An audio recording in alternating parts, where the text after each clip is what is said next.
So in the original mimer, we had mentioned that there are all these analogies, and then we brought it down to the before work every single day. And so let's just discuss that for a second in terms of the idea of prayer. I think we discussed it last time, that there are several reasons for prayer, and we've discussed over the time. Does anybody want to review some of those ideas? Why, what are the most basic levels of prayer, and what are the deeper purposes in terms of prayer? What's the basic reason for prayer? Catalyst for the rest of the day. Excellent. Okay, so that's in terms. Go ahead, explain further. It sets up the day. It sets up my day with an awareness of Hashem. Okay, so that awareness is based on what ideas do you want to specifically bring out?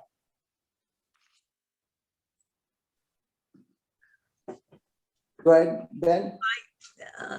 You're asking me some complicated questions. It's not complicated. I'm asking for the simple level. You already jumping into the complicated. Go ahead, Ben. I wanted to say that we want to thank for what we got, and we want to ask for what we need. Right, exactly. So that's the basic level. That's what I was looking for in terms of the basic levels. That when you think of prayer on the simplest of levels, it's this recognition that God creates, the thanks for the past, and the request for the future. That's the basic mitzvah of prayer, because prayer is asking for our needs. But if it were that simple, then prayer should only be a 5-minute process. Should be the Amidah, maybe a little bit more, but there's this entire lead up. There's this whole flow of information. And when you look at it on a very simplistic level, it seems to be this kind of like, well, we're trying to, I knew what's the word, Khanifa. We're trying to kiss up to God. Get so closer and thank him. What was that? Get closer, right, and thank him. So that's definitely the next level.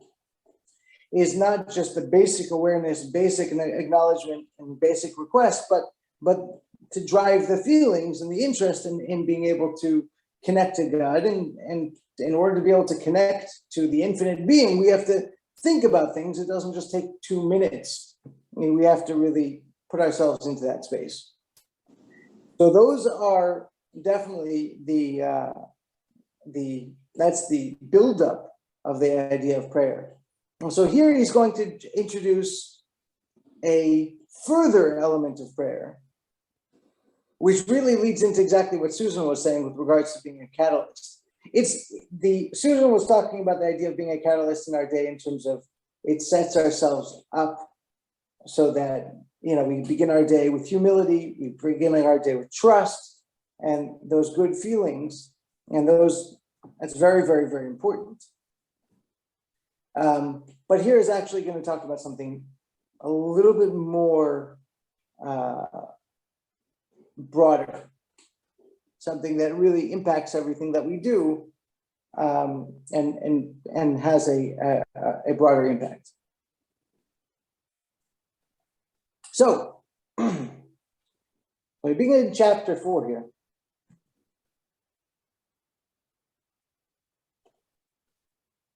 So this idea, the idea of, again, Lecha Dodi, that we begin by the external relationship. We begin with something that seems to be very external, very surface level. And as a result of that, we are able to access an internal element of the relationship. Lecha Dodi, the male has to go and access the female bring the female to his place in order to be able to come to a higher level. So this idea is likewise relevant within the sphere of spiritual service, avodah. And of course, avodah refers to service in general, and most specifically, the Talmud says, "Eza avodah shebelev," what is the service of the heart? Zot tefillah. That's prayer. And I like to point out that prayer is not simple. Prayer is avodah. It's work. It's hard work. And it's interesting because of the fact that, if you look at other religions, other religions kind of focus on prayer as their primal element of serving God. And in Judaism, it is important, and it has, as we're going to talk about here, has key importance, but not on the same level, but not on the same purpose. Because it's not just asking for and receiving. It's not just the thanks for the past. It has so much more that's going on with regards to creating sensitivity, with regards to refining oneself and bringing ourselves to a more godly perspective. So in general, the avodah of prayer, the work of prayer is one that is, without question, it's hard work. But here we're specifically talking about, of course, prayer itself.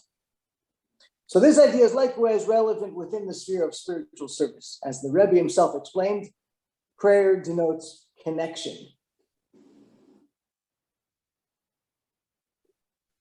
Prior to prayer, one is considered a false altar, okay, or a high place.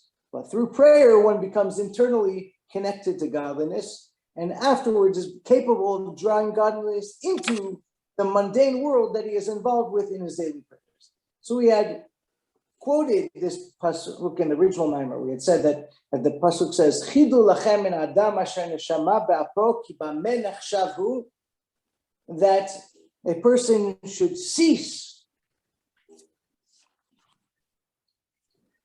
considering themselves as something valuable. Because what is he worth?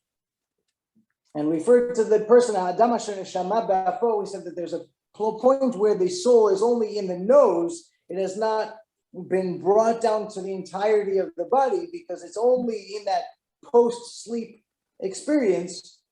And in that state, the person has not been developed, the person has not been refined. And we said that the Talmud says, Ki bameh nechshavu, what is he worth? The Talmud says, Al tikeh bameh ela bama, do not read this word bameh, what is he worth? But that he is considered a bama. A bama is a false altar or a high place. And we had explained that basically when a person has not yet prayed, so they are so full of themselves, they're not aware of godliness, they're not capable yet of refining the world because they're still stuck on their own needs, their own self. And that's what we had explained until now. So now the Rebbe again wants to bring this one step beyond just this an element of, until now we've understood it as being ego versus acknowledgement of God and humility. But here the Rebbe actually says that there's actually something more going on. That tefillah is a mechanism which allows us to accomplish our purpose every single day. And that by refining ourselves through prayer, we are capable then of refining the world. And if we do not refine ourselves through prayer, we are then not capable of refining the world. So like we said, this is a broader picture, this is a bigger picture, and this is not just about the self, it's not just about our own personal connection with God, so to speak, which is itself extremely important. I don't want to minimize that, but we're saying that the impact is much bigger than just with regards to ourselves. And so the Rebbe continues and says we can understand this based upon the Baal Shem Tov's explanation of the prohibition against greeting someone prior to prayer. So according to basic halacha, one should not greet other people before praying. There are obviously different aspects of this with regards. The point is not to get into a full conversation so that, you don't get to prayer, and, basic readings, most opinions, just basic, menschlichkeit is quite fine. But the point is not to indulge, so to speak, in greetings and all that prior to prayer. The point is to be able to immediately get up and immediately begin praying. So the Baal Shem Tov takes this halacha, and then he relates this to the dictum that one must honor the eldest sibling. It's a very interesting, another halacha, which seems to be completely on a separate subject. And that pasuk in the Ten Commandments, the verse that in the Ten Commandments talks about honoring the parents, it says, Kabed et avicha ve'et imecha. One must, of course, honor your father and mother. But it uses the term et twice, which you didn't need to do. It could have said, Kabed avicha ve'imecha. So Talmud asks why. This explains that part of the honor, the element of honoring your parents is also to honor the eldest sibling. The et refers to the oldest. And the reason why, as the Talmud explains, that the eldest has the greatest amount of his father's spirit within him. Now, I'm not sure exactly what element of this is, how exactly this is applied to any of our oldest siblings, but that's what the Talmud says. I'm not going to pretend to know everything about this subject, but as the oldest child, he has within him the greatest amount of the father's energy. And as a result of that, one must honor the oldest sibling as an extension of the parents. So that was the idea. Now, what's the comparison between this and the idea that one should not greet somebody else? The Rebbe explains, in a similar vein, a person's thoughts, speech, and actions follow the direction set by the first words spoken in the day.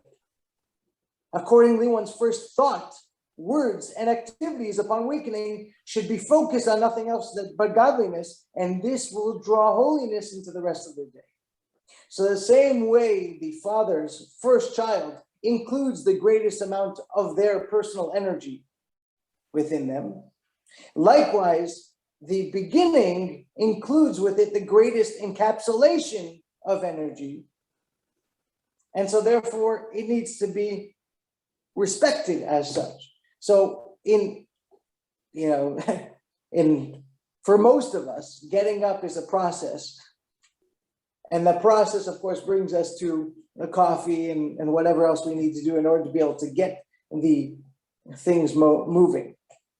And what here he's introducing is a completely different idea. It's your first moments need to be energized by the essential purpose of your day. And so therefore, one's first thought, one's first words, and one's first actions should all be devoted towards godliness. And it was for this reason that the Talmud explains that a person should not greet anybody else, because basically you shouldn't be focusing on anybody else. You should be focusing on, of course, godliness. And we do this, we start, of course, with Modeh Ani, the first thing that we say every single morning, thanking God for awakening. And then we say the brachot in the morning as well. And so one can, of course, fulfill this obligation by beginning our day in such a way. But the point is to be able to begin our day, not just that prayer is, okay, one of the things I need to do, along with coffee and the other things, but this is actually the essence, because it encapsulates within it my entire purpose.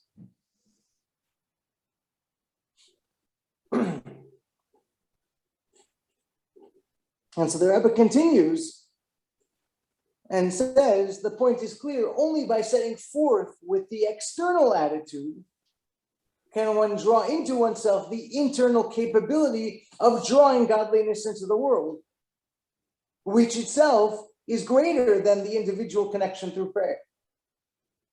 So the idea in the world is of course encapsulated by the midrashic statement that God desires to have a dwelling place in this world. And what that means is the world as we see it right now is made up of things, a vast multitude of things.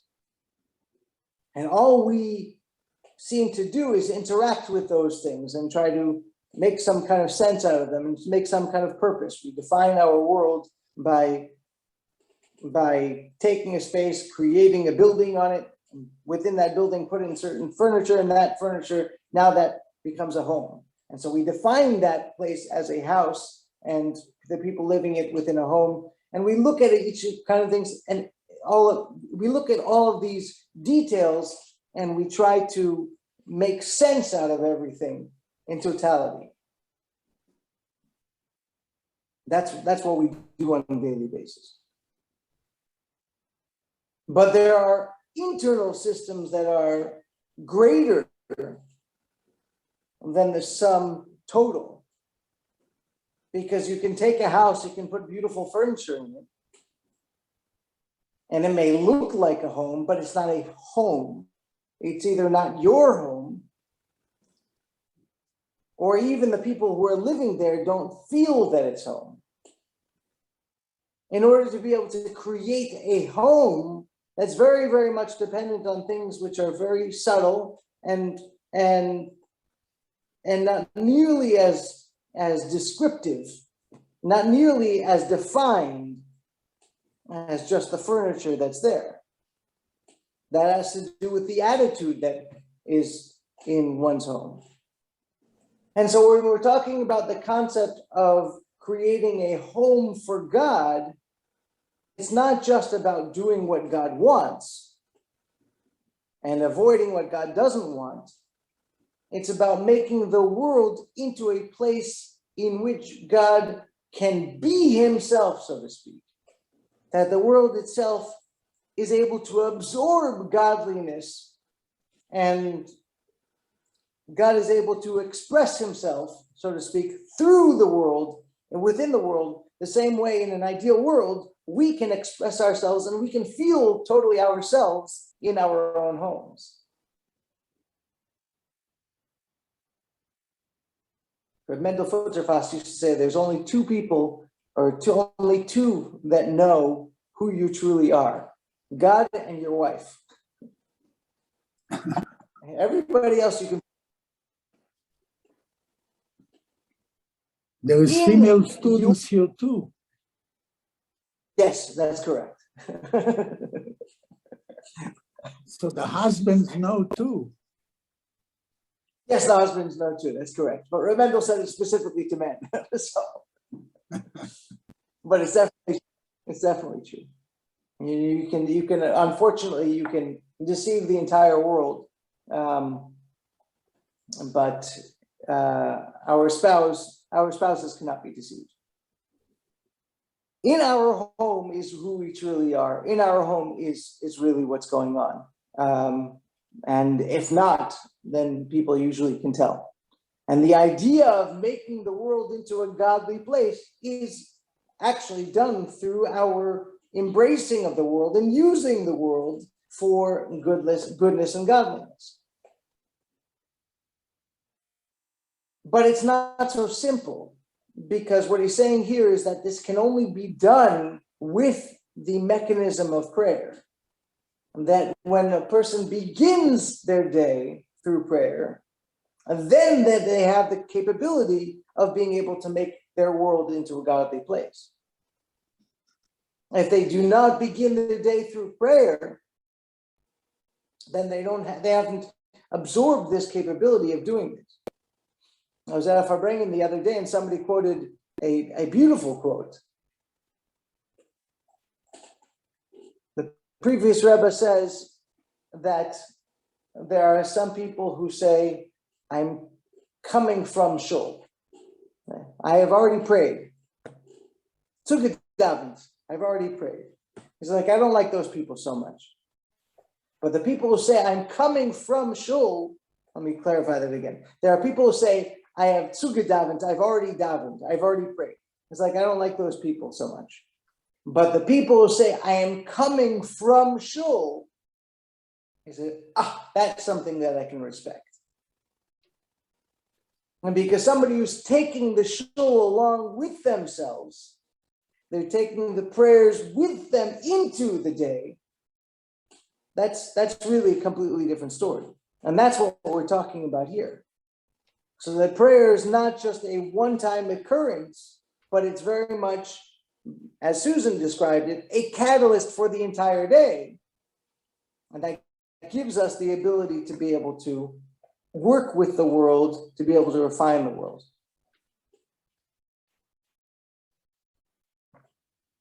And so this is the external words that we say elicit an internal capability of drawing godliness into our world. So it's very interesting because this concept of external and internal is very much relevant to the subject at hand. You can look at each aspect of the relationship. One could be external with regards to what's coming afterwards. So let's take, for example, the case of the father playing with the child. So we said that the picking up of the child is the external element of the relationship, and the playing with the child is the internal element of the relationship. But the truth of the matter is that even the playing with the child is itself external in comparison to the relationship that is created and the future messages and ideals that the father wants to implant into the child. So when we talk about external and internal, it's very much dependent on what the circumstances we're talking about. Here we're saying that the prayer as the beginning process, us approaching God in this case, we are being the male aspect, so to speak, of godly, of in the relationship. And we are approaching God. And in this case, God is being the Shekhinah, the dwelling element to absorb our prayers. And then what's the ultimate? The ultimate is something that exceeds both of them. It gives us the capability of bringing godliness into the world. And that's much greater than the individual effort that we put in for ourselves. It's something much bigger than ourselves. And the chapter continues and says, indeed, Mishlei states that much harvest comes from the power of an ox. And Hasidic thought teaches that it is specifically through working with the animal soul, the ox, that we can accomplish much harvest. In other words, if you place spirituality in one world or in one room or one building, and you place physicality in another room, another world, a different building, you're not going to be able to accomplish the ultimate purpose. The purpose is much harvest through the ox, through the power of the animal soul, by drawing the animal soul into godliness and taking the godliness and bringing that back into the world. And so this is the process. Prayer is meant to be not just a spiritual devotion in order to be able to escape from the world. That's absolutely not the idea. The idea is to use prayer so that it influences one's own tendencies in order to be able to drive them, to be able to have the ability to be able to refine the world, to be able to use the world for its ultimate purpose.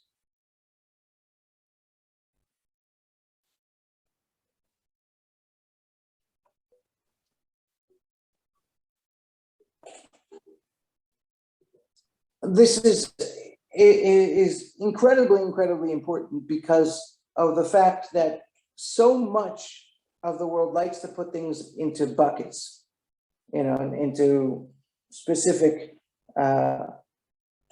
categories. And so it's very easy to say, okay, this is godly and this is not. And going back into the conversation we said about, Christianity and their approach to intimacy. Their approach to it is that basically, okay, that's certainly not godly. That's very much about the self. That's very much about the feelings that I have. And why should God be involved with that? That's certainly inappropriate. But we're saying that's simply not true. Every element of our lives has the capacity to be godly. And it's just a matter of shifting the approach and understanding what God wants from the world. And that gives us a capability that's much more, to be honest, it's much more stable. It's much more realistic, even, because you're not pulled in different directions. You're not two separate beings. You are focused on one thing. And so the fact that you have a business does not detract from the fact that you're trying to be a godly person. They're very much one and the same. You're not pulled in different directions. And so it's a critical idea. And so the idea that this is germinated and then processed through prayer every single day is really, really, it's a phenomenal one. I'd love to get your perspectives on that. Go ahead, open up the floor.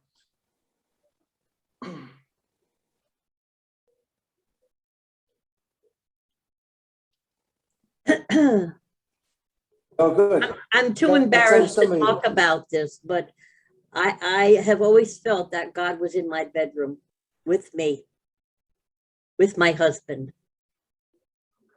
That is the idea that Zachu, when we merit Shechina Shruya B'neihem, the divine presence rests along with them. So it is not a concept that's the antithesis of Judaism. In fact, it's one of the greatest blessings that Bilam said to the Jewish people. He said, "Matovu Lecha Yaakov," how beautiful are the tents of Jacob. And this is one of the things that he was speaking about, that the intimate world of the Jewish people is itself godly and holy, and that's what it's supposed to be.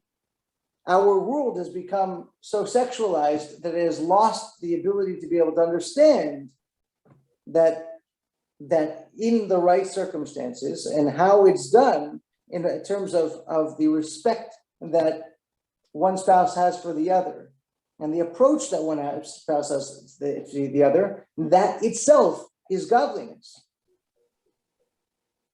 God did not create a world for, like, again, the Christian world, basically the greatest thing for them is the priests and the nuns to disconnect themselves from any physicality, any intimacy, anything like that, because it's only about, no, that's not why God created the world.